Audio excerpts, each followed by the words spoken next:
அடுத்தடுத்து உள்ள 2 மளிகை கடைகளை உடைத்து 3,50,000 ரூபாய் கொள்ளை போனது தொடர்பாக தேவதானப்பட்டி காவல்துறையினர் சிசிடிவி காட்சிகளின் அடிப்படையில் கொள்ளையர்களை தீவிரமாக தேடி வருகின்றனர். தேனி மாவட்டம் பெரியகுளம் அருகே உள்ள தேவதானப்பட்டி பேரூராட்சிக்குட்பட்ட அரிசிக்கடை பகுதியில் அடுத்தடுத்து உள்ள 2 மளிகை கடைகளில் பக்கவாட்டில் உள்ள தகர கதவுகளை உடைத்து 3,50,000 ரூபாய் கொள்ளை போயுள்ளது. இது தொடர்பாக கடை உரிமையாளர்கள் கொடுத்த புகார் மற்றும் தகவலின் அடிப்படையில் தேவதானப்பட்டி காவல்துறையினர் கொள்ளை நடந்த மளிகை கடைகளை ஆய்வு செய்து கடைகளில் உள்ள சிசிடிவி காட்சிகளின் மூலம் கொள்ளையர்களை தேடி வருகின்றனர்.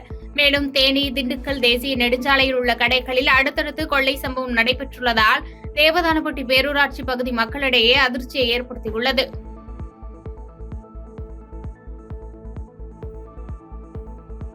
பாதகம் செய்பவரை கண்டால் நாம் பயங்கொள்ளலாகாது பாப்பா.